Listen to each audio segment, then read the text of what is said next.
El 7 de abril de 2013, se rompió la magia del presidente Enrique Peña Nieto. El entonces líder del PAN, Gustavo Madero, presentó grabaciones en las que se escuchaba a funcionarios y exfuncionarios de gobiernos priisetas, así como a candidatos y representantes de ese partido, organizar y evaluar estrategias y procedimientos para la utilización masiva de recursos y padrones de beneficiarios de programas sociales en las siguientes elecciones. La difusión de esos materiales provocó un escándalo que colocó a la secretaria de Desarrollo Social, Rosario Robles, en el epicentro.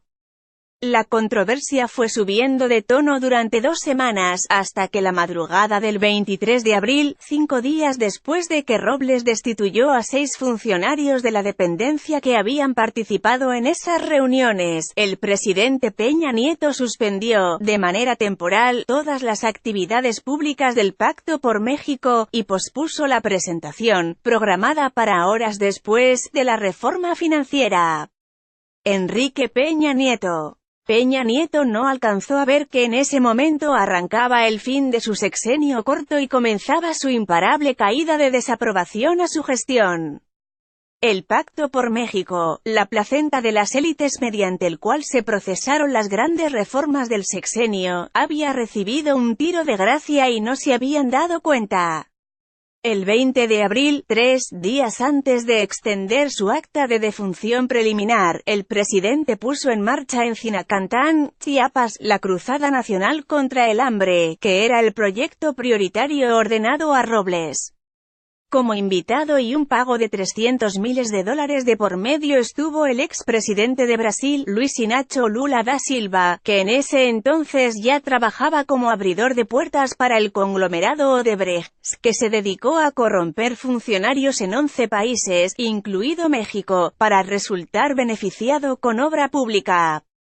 Gustavo Madero en su discurso, Peña Nieto señaló, yo le decía a Robles, y también lo ha dicho el expresidente de Brasil, Rosario no te preocupes, hay que aguantar, porque han empezado las críticas, han empezado las descalificaciones de aquellos a quienes ocupa y preocupa la política y las elecciones, pero nosotros, este gobierno, tenemos un objetivo claro que es acabar con el hambre. Que sigan criticando las acciones porque a otros los ocupan las elecciones, a nosotros nos ocupa y nos comprometemos con el hambre en México.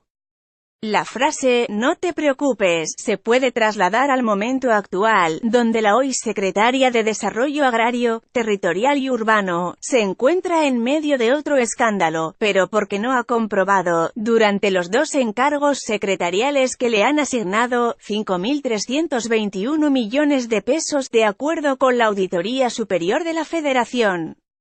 Las irregularidades encontradas a Robles y su equipo han ayudado a Ricardo Anaya, quien en la mayor crisis política que ha tenido como político y candidato presidencial de la Alianza por México al frente, ha logrado dividir el impacto negativo de las imputaciones políticas y mediáticas en su contra, con señalamientos de corrupción en contra de la secretaria, y de omisión, negligencia y encubrimiento por parte del candidato oficialista, José Antonio Meade, quien fue su sucesor en Desarrollo Social.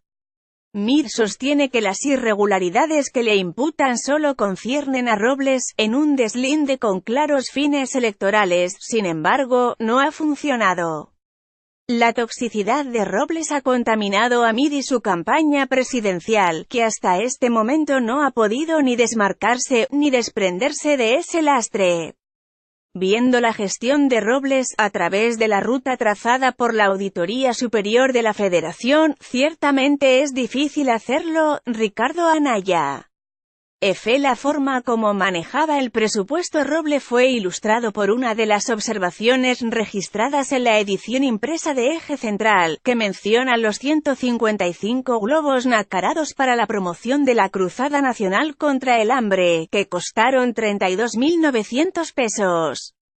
Cada globo costaba entre 15 y 30 pesos, pero Sedesol los pagó en 212 pesos.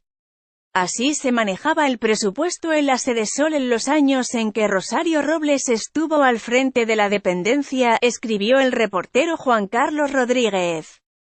Pero no es extraño. De las 111 personas que han ocupado una Secretaría de Estado en los últimos 18 años, Robles es la funcionaria que tiene el historial más negro en el manejo de los recursos públicos. El número de recursos no recuperados del erario en las gestiones de Robles equivale a todas las observaciones que se hicieron al gobierno del presidente Vicente Fox o al presupuesto anual de la Secretaría de Turismo. Robles, sin embargo, parece blindada. Nadie la ha tocado ni tampoco a su equipo más cercano, en particular a Emilio Cebadúa, su oficial mayor, a quien según la auditoría, se le señala como presunto responsable de adquisiciones, servicios, asesorías que no siempre se entregaron de acuerdo con la ley. El "no te preocupes" del presidente Peña Nieto a Robles en 2013, tiene que cambiar en estos tiempos electorales.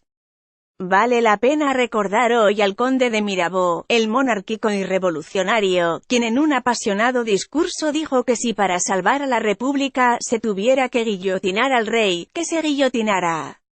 Mirabeau murió dentro de la descomposición de la Revolución Francesa, y no vio cómo, poco después, a Luis XVI le cortaron la cabeza. El dilema de Peña Nieto es semejante. Para salvar a Mir y su campaña presidencial, necesita guillotinar a la secretaria que más quiere. Es un dilema doloroso, pero con esto puede estarse jugando la presidencia. En esta nota. Let it go, let my body go. Take our bodies higher.